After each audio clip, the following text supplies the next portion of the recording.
Hola, bienvenidos a todos. Mi nombre es Nicolás Cagiano y hoy vamos a hablar de la fisiología de la sangre. Para comenzar a hablar de la fisiología de la sangre, tenemos que definir qué es la sangre en primer lugar. Vamos a ver que es un tejido que se distribuye por el sistema cardiovascular. Acá un poco la noción de tejido se nos dificulta porque por ahí siempre asociamos a los tejidos con estructuras más sólidas. Y acá estamos hablando de un tejido fluido, ¿sí? Que está compuesto por el líquido intravascular, como vamos a ver más adelante, y distintas células. Es el principal sistema de transporte de los organismos. A través de la sangre vamos a ver que hay una infinidad de sustancias que van a ser transportadas y que son cruciales para la supervivencia de los animales que nosotros estudiamos. Y un poco en referencia al primer punto, este medio es complejo ya que contiene células, distintos compuestos tanto orgánicos como inorgánicos que van a estar formando una solución en agua que es lo que vamos a denominar a la sangre como este tejido fluido en relación a todo el sistema cardiovascular. ¿Cómo se distribuye el agua en los organismos? Pues nosotros vimos que la sangre estaba compuesta por agua y tenía en suspensión a distintos elementos. Entonces nosotros vamos a ver que el agua corporal total ocupa el 60% del peso vivo del animal y ese 60% está compuesto por el líquido intracelular y el líquido extracelular. Si ustedes observan, el líquido intracelular corresponde al 40% del peso vivo del animal, es decir, que si estamos hablando, no sé, de una rata que pesa 100 gramos, 60 gramos son de agua corporal total, 40 gramos corresponden al líquido intracelular y 20 gramos al líquido extracelular. A su vez, el líquido extracelular se va a dividir en líquido intersticial, que serían 15 gramos del peso vivo del animal, y el líquido intravascular, que mencionamos previamente, serían 5 gramos del peso vivo de esa rata. La volemia, que es el volumen de sangre, al tener la sangre distintos componentes celulares, ocupa más espacio. Entonces no hablamos de un 5% como le adjudicamos al líquido intravascular, sino que hablamos de un 7% del peso vivo del animal. Habíamos dicho que la volemia era el volumen total de sangre que posee un organismo, así que era ese 7% del peso vivo del animal, y a su vez tenemos que diferenciar otros dos conceptos que son el de plasma y el de suero, ¿sí? El concepto de plasma va a ser si nosotros tomamos una muestra de sangre con un anticoagulante, vamos a ver que lo que quede de sobrenadante, vamos a tener toda una serie de elementos que van a sedimentar, que van a ser los elementos celulares, y el sobrenadante que nos estaría quedando va a contener el fibrinógeno, que es una proteína plasmática relacionada con la coagulación. En cambio, si nosotros tomamos una muestra de sangre sin anticoagulante, el sobrenadante que vamos a observar lo denominamos suero, ¿sí? El suero no va a contener principalmente el fibrinógeno porque va a estar formando parte del coágulo que se va a formar en la parte inferior del tubo. ¿Cómo está compuesta la sangre? O sea, sabemos qué compartimiento de los líquidos corporales representa, qué porcentaje representa. Ahora vamos a ver cómo está compuesta como para empezar a hablar de distintas funciones. Entonces nosotros lo que vemos es que el plasma, que sería el contenido o la fase líquida de la sangre, está compuesta obviamente por agua y en solución tiene distintos componentes, tanto inorgánicos, como son estas sales, como orgánicos, que son moléculas que van a ser utilizadas en el metabolismo energético, como es el caso de la glucosa, las grasas o el colesterol, o distintos metabolitos de desecho, como puede ser la urea, ¿sí? La creatinina, la bilirrubina, luego una serie de enzimas o intermediarios también metabólicos como el ácido láctico. Vamos a ver que es importante el rol que juegan las proteínas plasmáticas, y si bien hay una gran variedad de estas proteínas, nosotros vamos a agruparlas en tres grandes grupos: en las albúminas, las globulinas y el fibrinógeno, que van a representar entre ellas la mayor proporción de estas proteínas. Por otro lado, recuerden que en suspensión, más allá de las sales y los compuestos orgánicos, vamos a tener elementos celulares. Dentro de los elementos celulares vamos a tener los eritrocitos o glóbulos rojos, las plaquetas y una serie de glóbulos blancos como son los neutrófilos, eosinófilos, basófilos, monocitos y los distintos tipos de linfocitos. ¿Qué funciones tiene la sangre? ¿Sí? Es como que estamos yendo desde una descripción bien de los componentes, cómo está organizado este tejido en sus distintos componentes, y ahora tenemos que hablar de qué funciones tiene de forma general la sangre y luego en particular los distintos elementos. Entonces vemos que tiene una función respiratoria porque la sangre, al contener glóbulos rojos y los glóbulos rojos al contener hemoglobina, tienen una gran importancia a la hora del transporte de oxígeno y de otros gases también. Función nutritiva porque va a llevar a los tejidos toda una serie de nutrientes para que puedan ser aprovechados por estos. También tiene función excretora porque una vez que los tejidos y células del organismo utilizan esas fuentes energéticas, dichas fuentes energéticas van a generar, o las vías metabólicas de esas fuentes energéticas van a generar residuos que obviamente también van a ser movilizados por la sangre. También tiene función inmunitaria, ya que tiene distintos componentes proteicos que están en relación a la sangre, y también todas las células que vimos en relación a los glóbulos blancos, que tienen esta función de proteger a grandes rasgos al organismo. También tiene una función humoral, es decir, la sangre es un humor, y esta función humoral es estrictamente la de transportar distintas sustancias mediante esta forma física que toma la sangre al ser un fluido.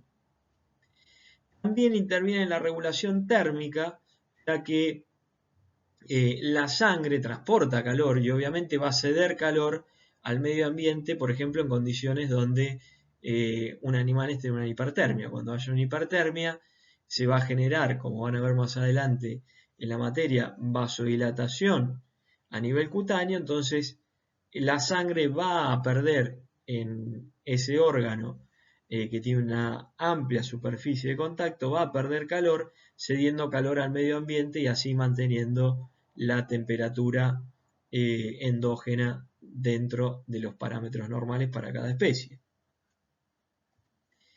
También, aquí lo vemos en último lugar, pero no por ello es menos importante, la amortiguación del pH, ya que la sangre también transporta distintas sales o sustancias amortiguadoras, como pueden ser también las proteínas, que van a regular el pH del medio interno, que es una variable que está muy finamente regulada.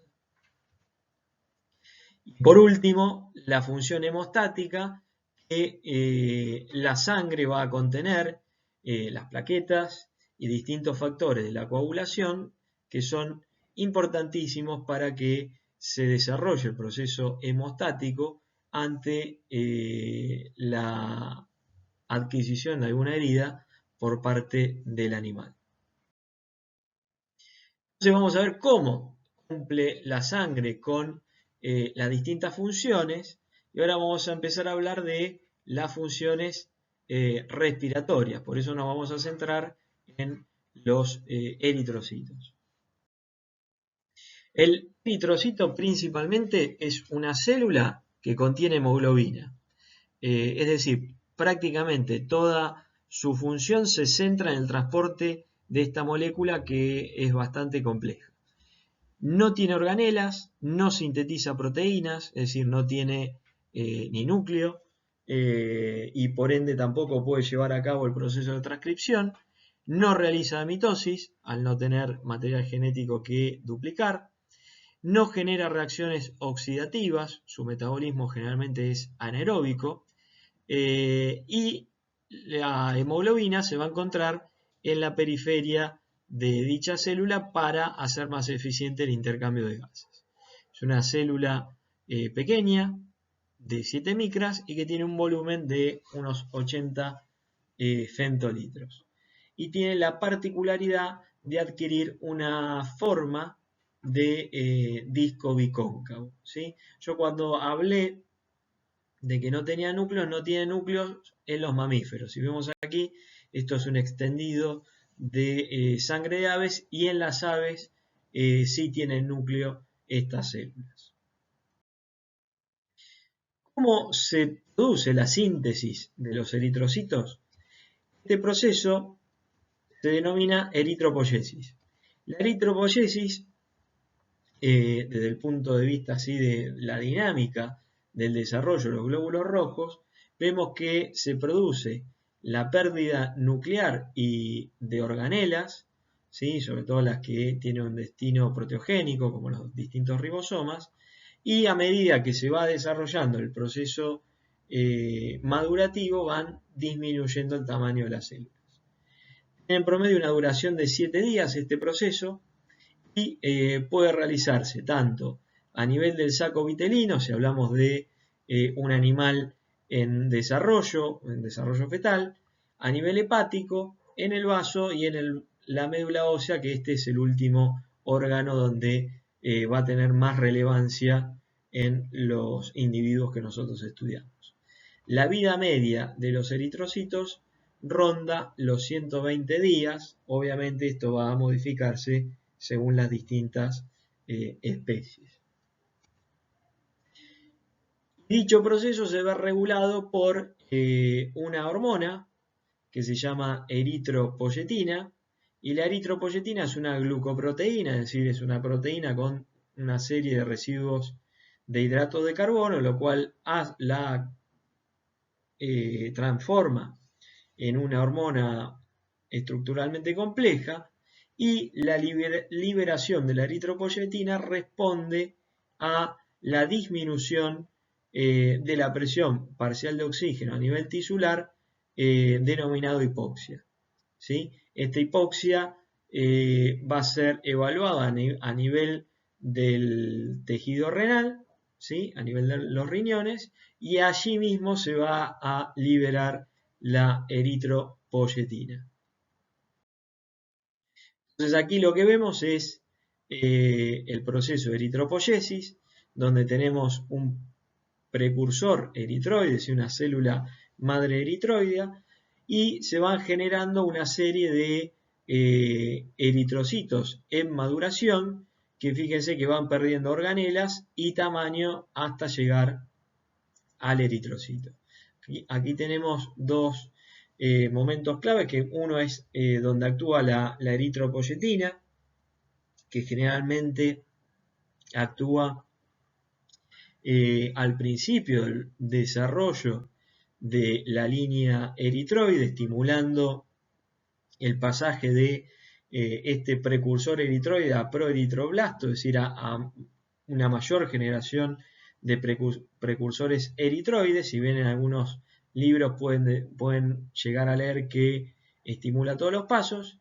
Y luego vemos aquí el hierro, que va a ser fundamental para la síntesis de hemoglobina, que termina limitando el paso entre el eritroblasto y el reticulocito.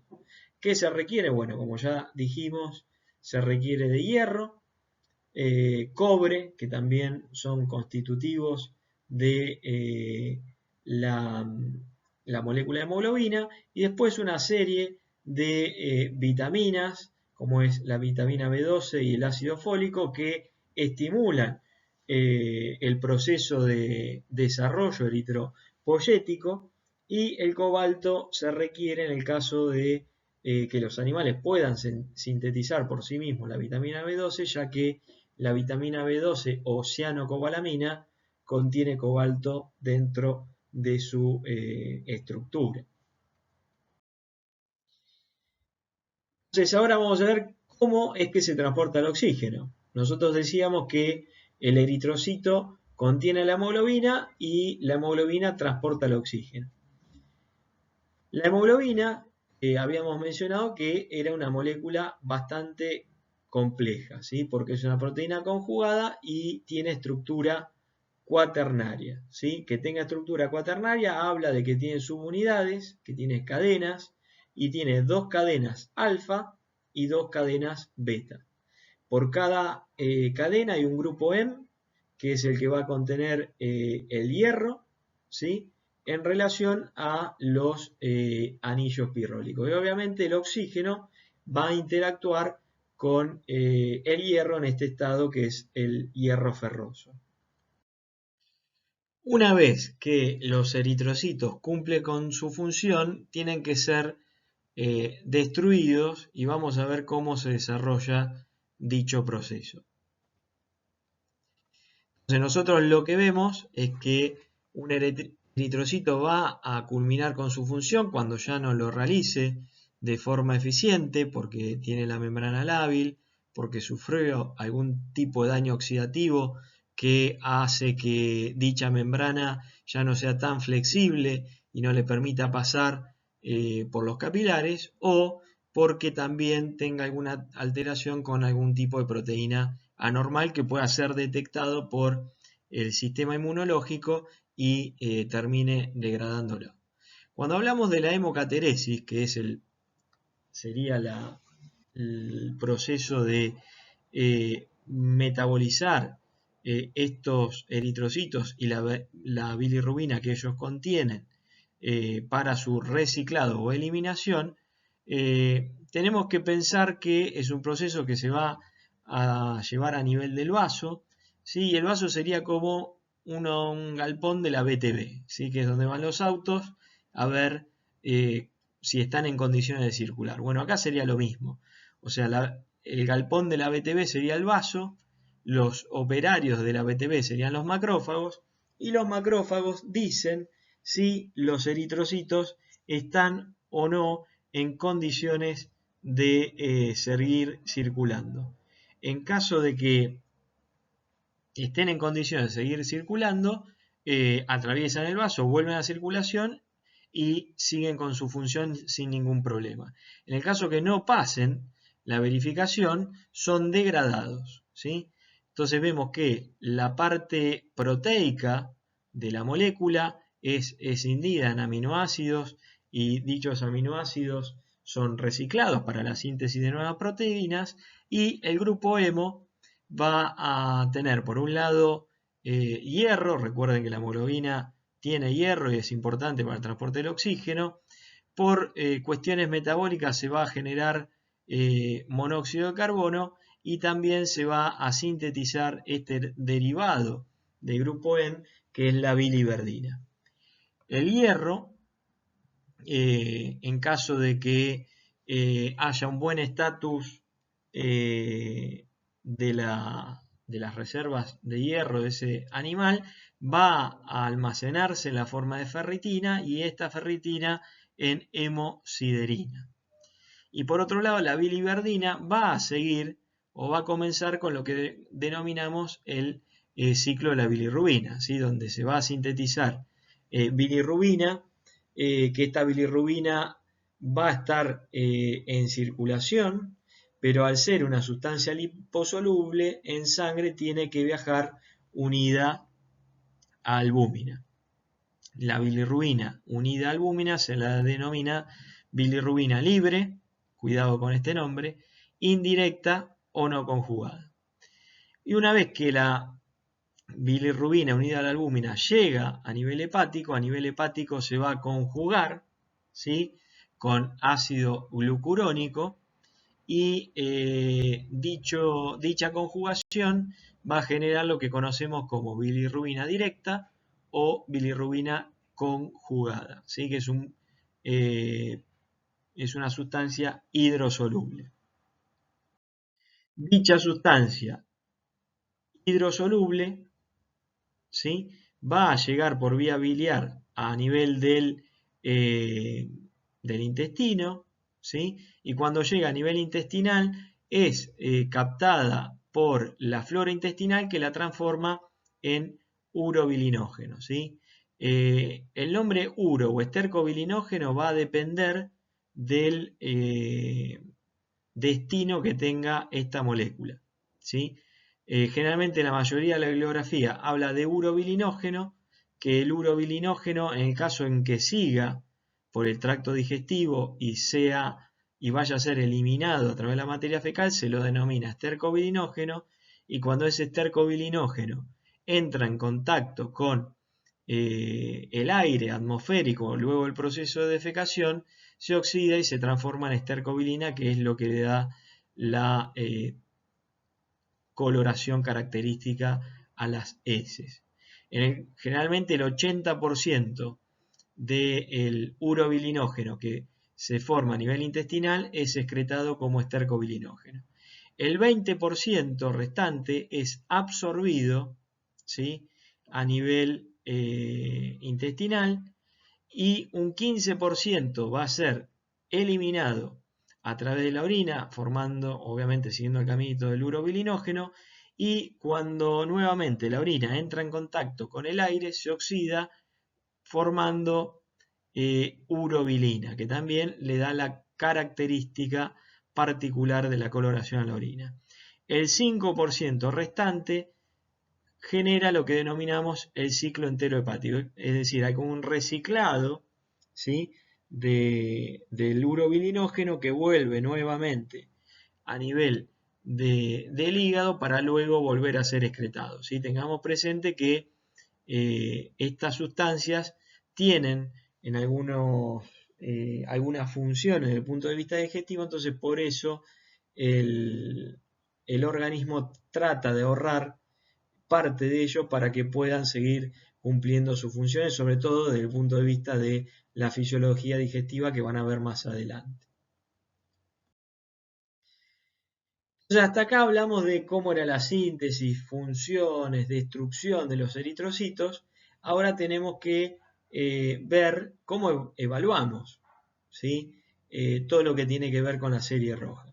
Entonces, por un lado vamos a tener el hematocrito, que es importante que conozcan esta definición, que sería el porcentaje del volumen que ocupan los glóbulos rojos respecto al volumen total de sangre.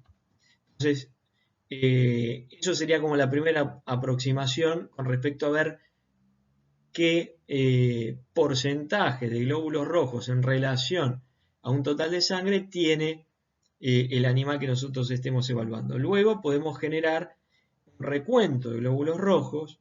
Dicha variación me puede hablar de excesos o deficiencias en la formación de los eritrocitos, un exceso de la destrucción, pérdida, como puede ser a tener una hemorragia, una respuesta del vaso.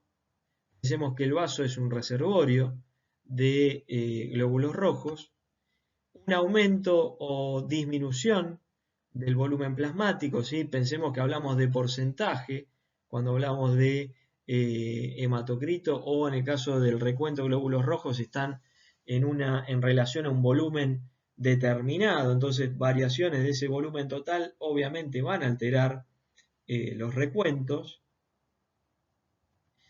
Y en promedio nosotros vemos que el hematocrito de los animales ronda el 45%, ahora cuando el porcentaje es mayor hablamos de una policitemia, ¿sí? Y esa policitemia puede responder a que disminuyó el volumen plasmático total, es decir, hay una disminución del líquido intravascular, entonces de forma relativa aumenta el hematocrito, o ya a cuestiones más específicas donde sí aumentan realmente la cantidad de células, como en los procesos de la policitemia vera, que sería una policitemia verdadera, o ante la respuesta de algunas hormonas como puede ser la eritropoyetina.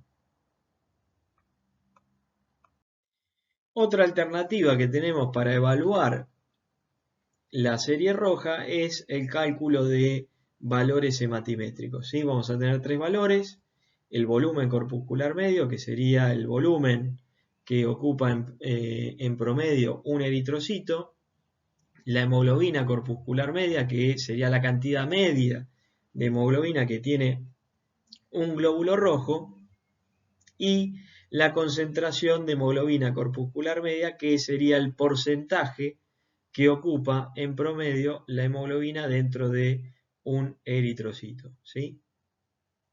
El valor del volumen, o sea, las unidades del volumen corpuscular medio sería micras cúbicas, que sería una unidad de volumen; picogramos para la cantidad de hemoglobina que contiene un glóbulo rojo; y porcentaje para la concentración de hemoglobina corpuscular media.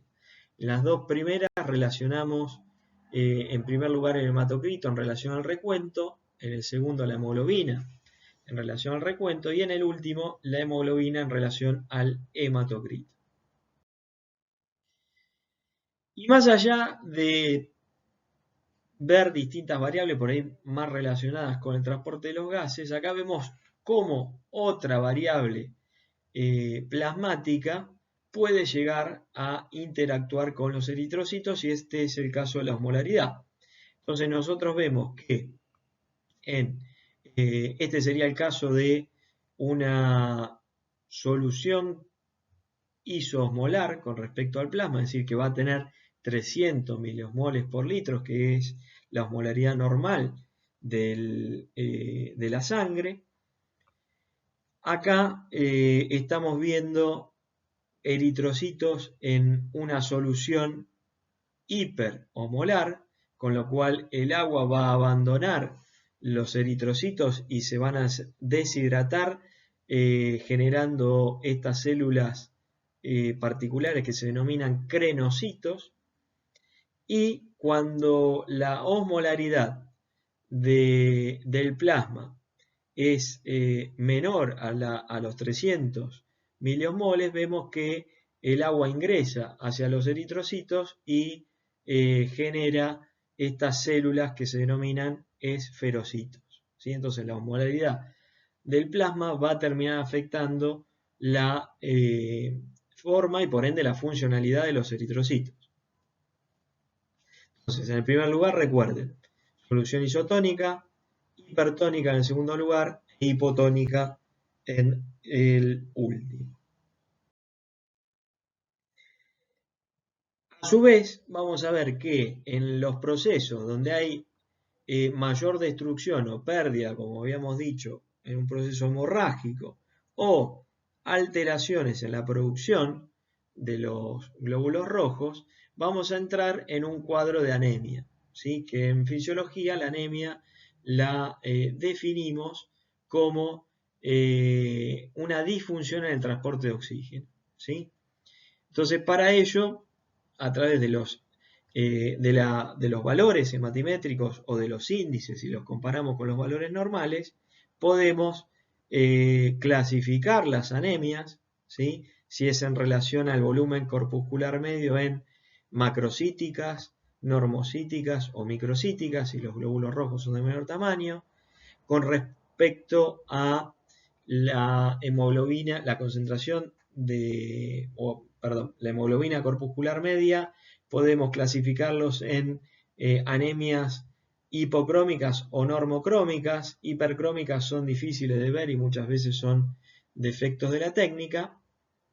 Y acá no está, pero si no llegan a cubrir el 30 o el 33% que pueden llegar a tener normalmente los eritrocitos de hemoglobina que ocupen el total de su volumen, hablamos de anemias insaturadas, ¿sí? También, si el problema está en el caso de las anemias carenciales, es decir, que falta algún sustrato para la síntesis de hemoglobina, hablamos de anemias premedulares. Si el problema está en la médula, vamos a hablar de anemias medulares. Y si hablamos de problemas que estén luego de la médula, como puede ser la destrucción por algún tipo de patógeno de los glóbulos rojos, hablamos de anemias postmedulares. Hasta ahora hablamos de cómo la sangre cumple con sus funciones respiratorias, como habíamos visto al principio de toda la lista de funciones. Ahora vamos a hablar de las funciones inmunológicas que van a estar representadas por los glóbulos blancos y otras moléculas de las cuales vamos a hablar.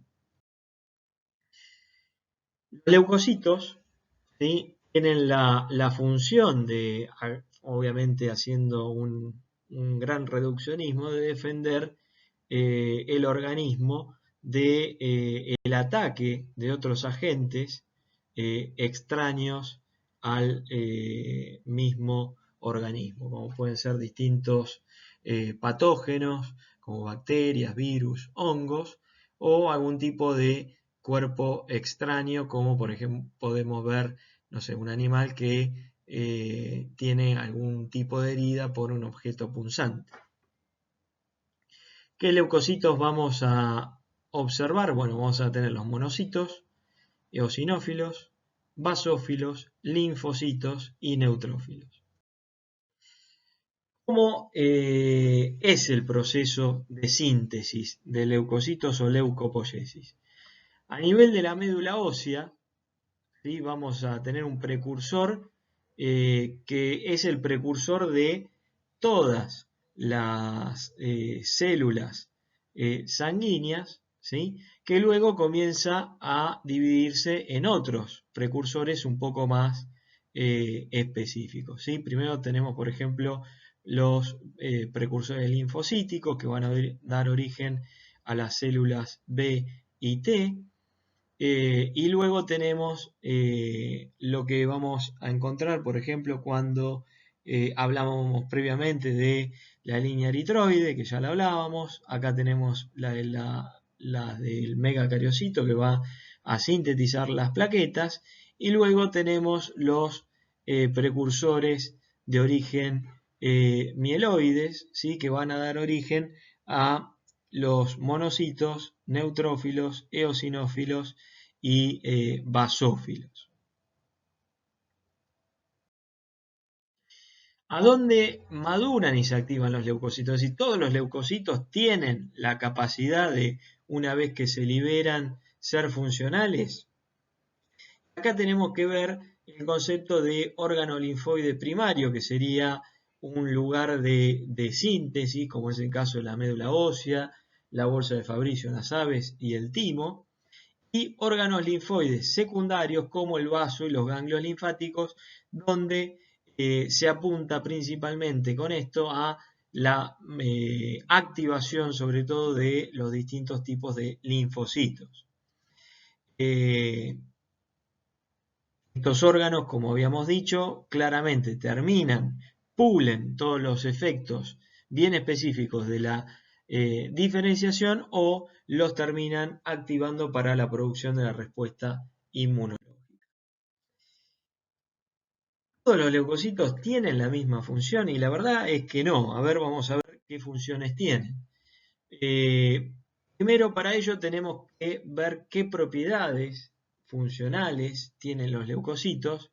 En primer lugar aparece la de la quimiotaxis, ¿sí?, que es el acto de movilizarse en relación a un gradiente molecular de quimioquinas, es decir, sustancias que las atraen. Luego está el proceso de diapédesis, que es la migración del leucocito a través del endotelio vascular. Ustedes piensan que estos leucocitos van a estar en circulación, pero su función la tienen que ir a cumplir a un tejido. Entonces, por eso tienen que movilizarse desde el lecho vascular hacia el tejido. Entonces, primero como que se van acercando hacia el endotelio, que se produce la marginación dependiente de esta molécula, que es la L-selectina. Luego se termina adhiriendo a través de estas moléculas que son las denominadas ICAM, y luego termina migrando. Una vez que están adheridos, pasan del otro lado del endotelio. También tienen que tener la capacidad de moverse a través de un movimiento megoidal. Tienen que reconocer, y esto es fundamental, lo propio de lo no propio, ¿sí? Que lo realizan a través de receptores, y algunos de ellos tienen la capacidad de fagocitar a dichos agentes extraños, como vamos a ver a continuación. Entonces acá era lo que veíamos de el proceso de la marginación al principio del glóbulo blanco, luego se adhiere, y una vez que se adhiere se extravasa. Todo esto lo hace en relación a un gradiente que va persiguiendo ese neutrófilo, en este caso de quimioquinas, que lo atraen hacia el lugar donde están los patógenos.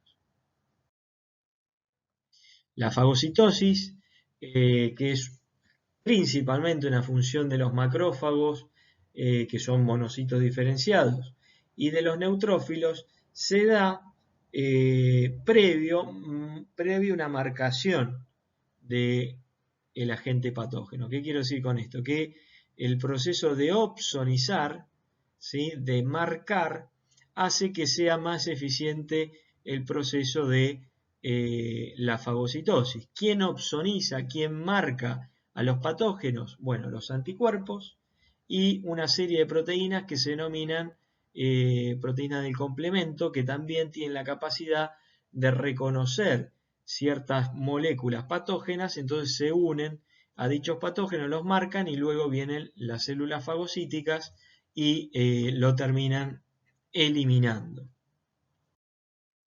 Entonces ahora ya sí, hablando de cada célula en particular, vamos a hablar de los neutrófilos, que serían como la primera línea de defensa.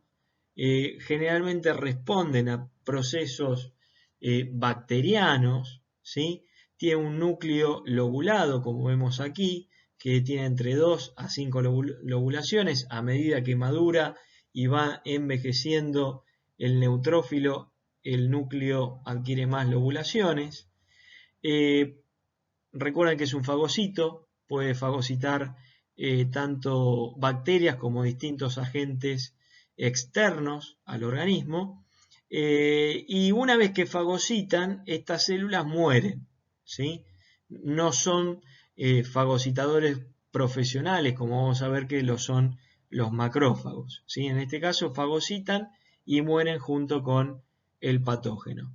Son las células más numerosas de la línea blanca y tiene una vida media de 8 horas en circulación, y en los tejidos pueden llegar a perdurar hasta unos 5 días. Los gránulos que tienen los neutrófilos, ¿sí?, tienen una serie de enzimas y de distintas sustancias que le dan acción, sobre todo bactericida, como es el caso de la lactoferrina, la lisozima, la fosfatasa alcalina, la colagenasa, que le va a abrir paso a través de los distintos tejidos del huésped para llegar al sitio de la afección, y fosfolipasa sobre todo para la degradación de membranas celulares. Los gránulos azurófilos tienen mieloperoxidasas que van a generar radicales libres, lisosimas, proteínas catiónicas, también proteasas como es el caso de la elastasa, otras hidrolasas ácidas, catepsina, bueno, nuevamente colagenasas y fosfolipasas.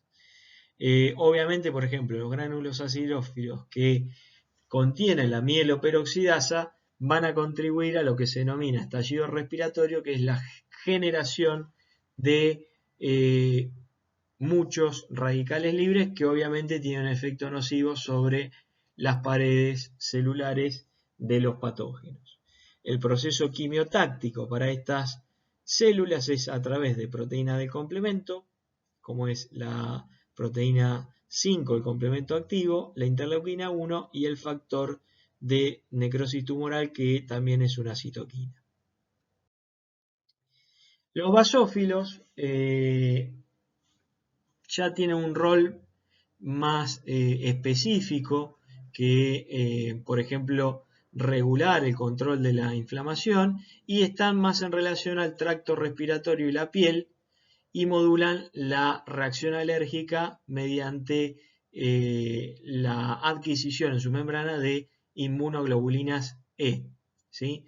Son células más escasas y en estos casos lo que hacen es liberar sustancias como la histamina y la heparina para generar vasodilatación, aumento de la permeabilidad de los vasos sanguíneos y edema, es decir, favorecen la laxitud de las uniones entre las células endoteliales para que las células del sistema inmunológico lleguen más rápido al sitio de afección, ¿sí? También pueden degranularse, liberar serotonina, leucotrienos y peroxidasas, que también se utilizan en los estallidos respiratorios. A su vez pueden atraer más células al sitio de la afección, como es el caso de los eosinófilos y los neutrófilos. Los eosinófilos que nombramos previamente son células que tienen un núcleo bilobulado que le da esta forma característica de antifaz. Responden a distintos estímulos como a la interleuquina 3 y 5 y a este factor de crecimiento de colonias de macrófagos. Su vida media es de 48 horas en circulación, pero en los tejidos duran más, hasta 2 semanas. Son muy importantes para la defensa contra parásitos de gran tamaño, es decir, no parásitos que son microscópicos, sino que son macroscópicos, ya que tienen una gran capacidad citotóxica por sus gránulos que tienen histaminasas, proteínas catiónicas y proteína básica también. Entonces es muy importante que su respuesta, mejor dicho, contra estos tipos de parásitos de gran tamaño que no pueden ser fagocitados y que gracias a los gránulos de los eosinófilos vuelcan todo su contenido y comienzan a generar un daño sobre esos parásitos. Los monocitos son las células de mayor tamaño.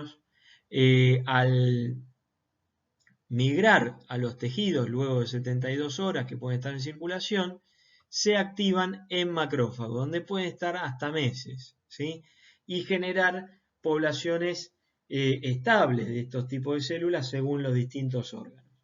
Fagocitan de forma profesional, podríamos decir, microorganismos, porque fagocitan y no mueren, y tiene una gran capacidad de fagocitar. Por un lado son estimulados por el complemento, distintas bacterias y esta citoquina que es el interferón gamma. Se activan y también modulan la respuesta inmunológica porque liberan otras citoquinas, como vimos previamente, la interleuquina 1 y el factor de necrosis tumoral, que son citoquinas proinflamatorias. A nivel de los tejidos, vemos estas colonias estables de macrófagos, como es el caso de la célula de Kupffer a nivel hepático, las alveolares a nivel pulmonar, la célula de Langerhans a nivel cutáneo. Luego vamos a ver distintos macrófagos a nivel de la médula ósea, en el vaso, formando la microglía en el sistema nervioso central, o los osteoclastos a nivel óseo. Tienen dos mecanismos para generar la lisis de los patógenos, que puede ser a través de las especies reactivas del oxígeno o de forma independiente del oxígeno. Luego vienen células que forman parte ya bien caracterizadas del sistema inmunológico adaptativo, que vamos a ver un poco más adelante, que son los linfocitos. Son células con un gran núcleo, no tienen un gran tamaño, y tenemos dos tipos, los B y los T. Los linfocitos B generan respuestas humorales que están mediadas por anticuerpos, y su maduración se da en la médula ósea o la bolsa de Fabricio en el caso de las aves. Los linfocitos T se denominan así porque maduran en el timo, y tenemos distintos tipos de linfocitos T. Tenemos los CD4, sí, CD habla de clústeres de diferenciación, que son moléculas específicas que tienen estos linfocitos. Piensen que microscópicamente no los podemos diferenciar entre B o T o los distintos tipos de T, sino que hay que hacer una inmunocaracterización, y esa inmunocaracterización se da a través de esta expresión de estos clústeres diferenciales. Los CD4 o helpers o colaboradores modulan las respuestas inmunológicas, derivando la respuesta hacia una mayor proliferación de linfocitos B o hacia la activación de linfocitos T citotóxicos. Estos linfocitos CD4 reconocen el complejo mayor de histocompatibilidad de tipo 2, que lo que hacen es, estas moléculas son moléculas que tienen algunas células del sistema inmunológico, como es el caso de los macrófagos, que ante determinadas sustancias, los macrófagos, ¿qué hacen? Fagocitan una bacteria, la cortan en pedazos pequeños y uno de esos pedazos lo exponen a través de estas moléculas del complejo mayor de histocompatibilidad de tipo 2. Entonces, los macrófagos expresan estas moléculas, los linfocitos helpers o colaboradores las reconocen, y en base a ese tipo de molécula del complejo mayor de histocompatibilidad 2 que estén expresando, a ese patógeno que expresan ese pedacito, se genera una respuesta humoral o celular. O sea, humoral representado por los linfocitos B, celular por los T citotóxicos o CD8 positivos, es decir, que tienen el clúster de diferenciación 8. Generalmente estas células se activan ante procesos tumorales o en infecciones con virus. Y en vez de reconocer el complejo mayor de histocompatibilidad de tipo 2, reconocen las de tipo 1, que la expresan todas las células propias del organismo. Después hay otro tipo de linfocitos T que son particulares, que se denominan supresores, que lo que hacen es modular la respuesta inflamatoria, pero colocándole un freno, es decir, que son mediadores antiinflamatorios. Y luego están las células natural killers, que también derivan de un precursor linfoide y que su actividad es más inespecífica, pero también actúan en determinados tipos de neoplasias y en infecciones virales. Ahora, siguiendo un poco la línea esto de plantear funciones, plantear distintos conceptos descriptivos, estructurales de síntesis y degradación, ahora, ¿cómo podemos evaluar las variables relacionadas con todos los leucocitos? Entonces, lo que vamos a ver es que podemos evaluar la fórmula leucocitaria. La fórmula leucocitaria tenemos dos: la relativa, que se expresa en porcentaje, y la absoluta, que sería la cantidad de glóbulos blancos por milímetro cúbico. En la relativa tenemos que hacer un frotis, que sería la extensión de una pequeña gota de sangre, y contar 100 células blancas, y de esas 100 células blancas poner qué porcentaje son neutrófilos, qué porcentaje son basófilos, ¿sí? Y qué porcentaje serían el resto de los leucocitos. La absoluta, ¿sí? Acá tengo que realizar un recuento en una cámara cuentaglóbulos o de Neubauer. Una vez que tengo el recuento total de todos los glóbulos blancos, lo relaciono con lo que obtuve en el frotis, es decir, en la relativa, y de ahí evaluar qué cantidad tengo de cada glóbulo blanco, ¿sí? Por ejemplo, si yo tengo un recuento de 8.300 leucocitos por milímetros cúbicos y a mí me dio que la relativa, es decir, de 100 células que conté, 62 eran neutrófilos, cuando armo la regla de 3 simple, es decir, si 8.300 son el 100%, el 62%, ¿cuántos? Serían 5.146 leucocitos por milímetro, neutrófilos, perdón, por milímetro cúbico. Si de 100 leucocitos que conté, 19 son eosinófilos, lo relaciono con el recuento total, con el 100%, ¿sí? Y me da que 1.577 son eosinófilos.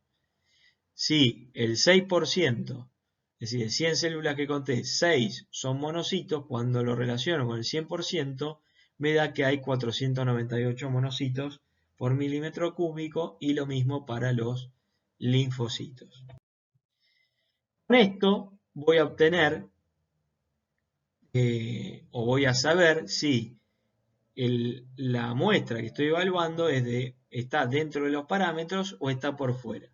Cuando está por debajo del límite inferior normal, vamos a hablar de leucopenia, si es en relación al recuento total de leucocitos, neutropenia, si hablamos de los neutrófilos, linfopenia para los linfocitos, monocitopenia para los monocitos y eosinopenia para los eosinófilos.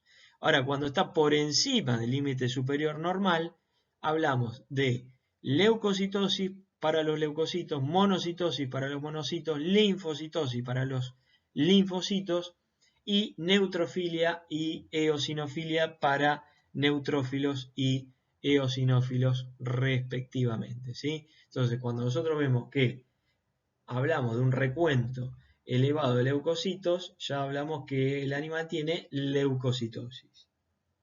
Si esa leucocitosis está dada por un aumento de los neutrófilos, vamos a decir que es una leucocitosis con neutrofilia. ¿Cómo? ¿Ante qué situaciones pueden modificarse las fórmulas leucocitarias? Entonces vamos a ver que la leucocitosis puede darse por causas fisiológicas o patológicas.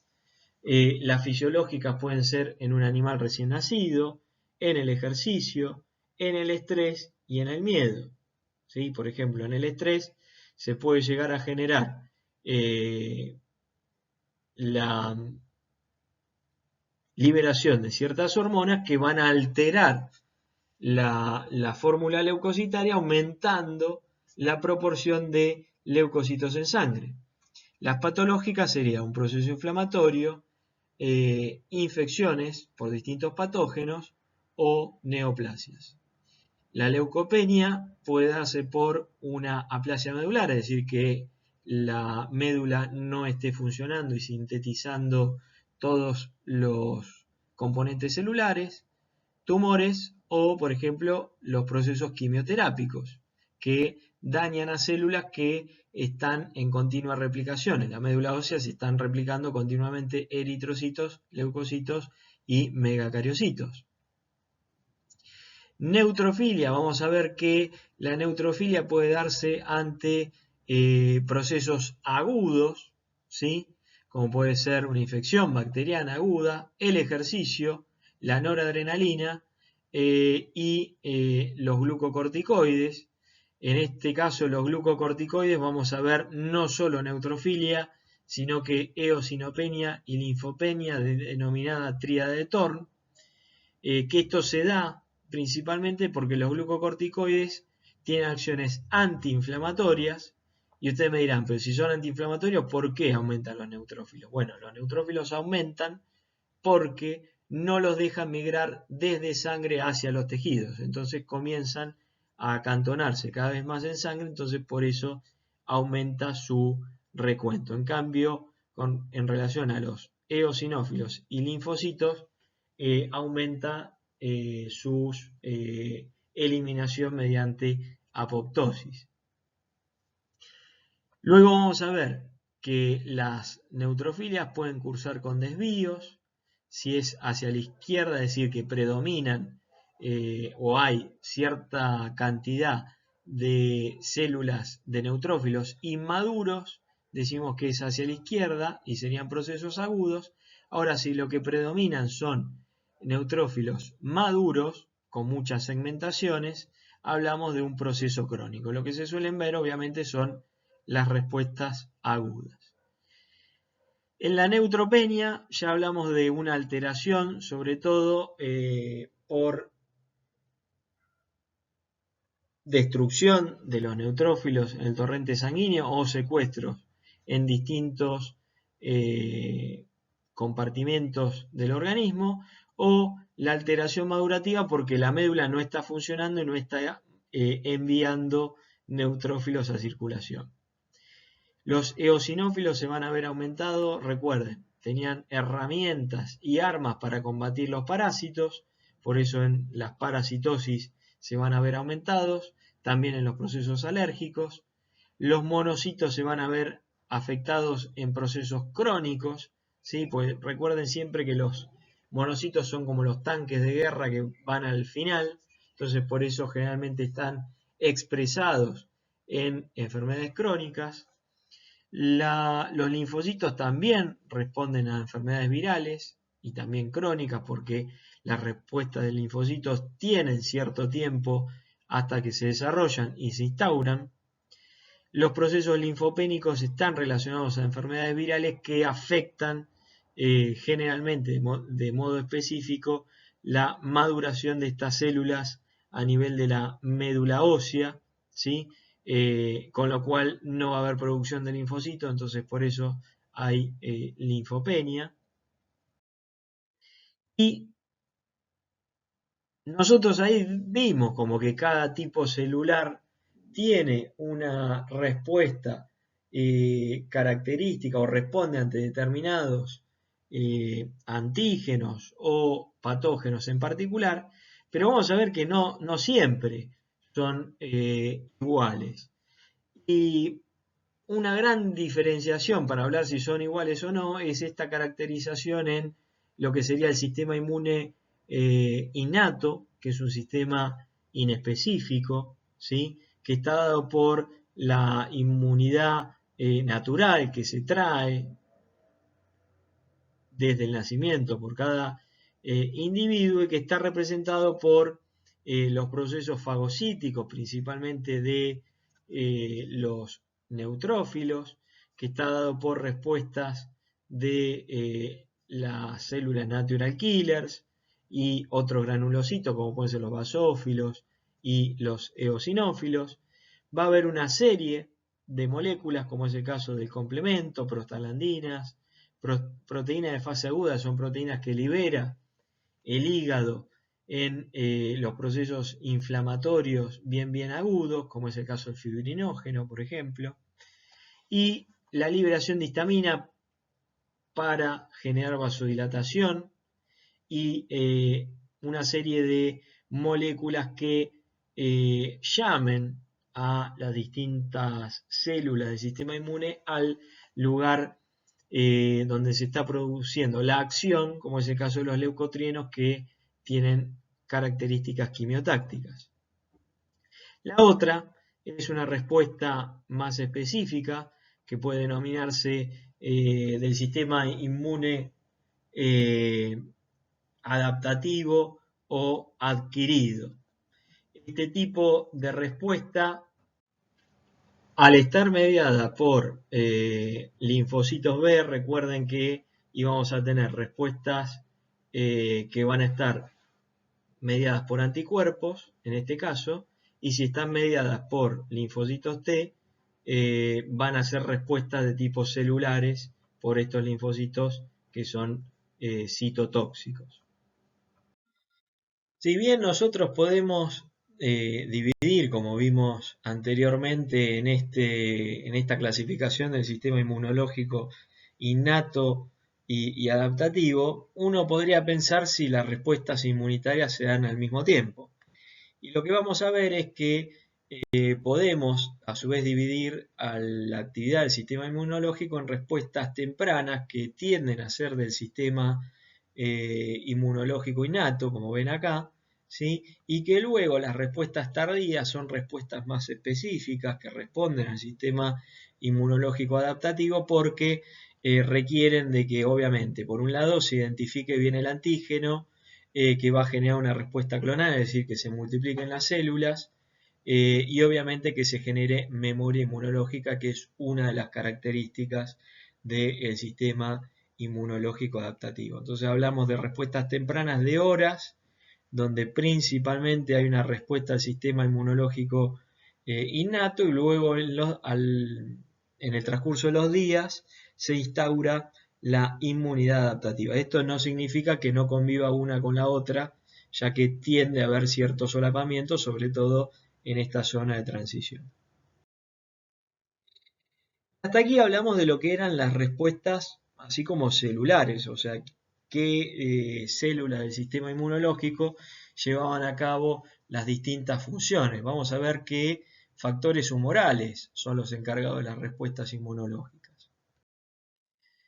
Aquí lo que tenemos que hablar es de las inmunoglobulinas, los anticuerpos, donde vemos que son glucoproteínas complejas también, que tienen cadenas ligeras, también van a tener cadenas pesadas, regiones que le dan cierta movilidad y que claramente son las efectoras de la inmunidad humoral. Por un lado tienen la función de activar el sistema del complemento, marcan, recuerden, opsonizan, pueden neutralizar, es decir, si rodean a un patógeno pueden inhibir sus funciones y median la citotoxicidad por anticuerpo, es decir, que distintas células puedan recibir la señal de los anticuerpos y medien respuestas fagocíticas. Tipos de inmunoglobulinas hay varios, difieren tanto en estructura como en el lugar donde principalmente las vamos a encontrar, como es el caso de la inmunoglobulina A, que las encontramos en mucosas y en secreciones. La M es la que primero tiende a aparecer a nivel sérico ante un proceso infeccioso. La inmunoglobulina D se encuentra en los linfocitos B y es el receptor de estos linfocitos. La E genera generalmente media respuestas entre los parásitos y las alergias sobre todo, y la IgG es la más importante a nivel sérico y los linfocitos B la sintetizan en gran cantidad en un segundo contacto con el antígeno, obviamente los linfocitos B de memoria. Y tienen la capacidad en algunas especies de atravesar la placenta. Con lo cual, podemos decir que el sistema o la respuesta inmunológica responde a una serie de eventos que van desde el reconocimiento del antígeno, la activación de una célula que trate de contrarrestar los efectos de ese patógeno y obviamente tratar de eliminar a dicho antígeno del organismo para que se vuelva a instaurar la homeostasis. Entonces aquí lo que vemos es que tenemos un patógeno, ¿sí?, que una célula presentadora de antígeno, como puede ser un macrófago, lo fagocitó, lo cortó en pedacitos y expone ese pedacito a un linfocito T colaborador, y el linfocito T colaborador, según el tipo de patógeno, va a mediar distintas respuestas que van desde la síntesis de inmunoglobulinas, la activación de macrófagos o la activación de distintas células con efectos citotóxicos. Hasta aquí solo hablamos de células y no hablamos de las proteínas plasmáticas. Proteínas plasmáticas habíamos mencionado así rápido al pasar que principalmente van a estar representadas por las albúminas, las globulinas, que son una familia bastante heterogénea de proteínas, que tenemos alfa, beta y gamma globulina. Las gamma globulinas son los anticuerpos, con lo cual cuando hablemos de globulinas casi que indirectamente estamos hablando de las gamas globulinas. Y por otro lado el fibrinógeno.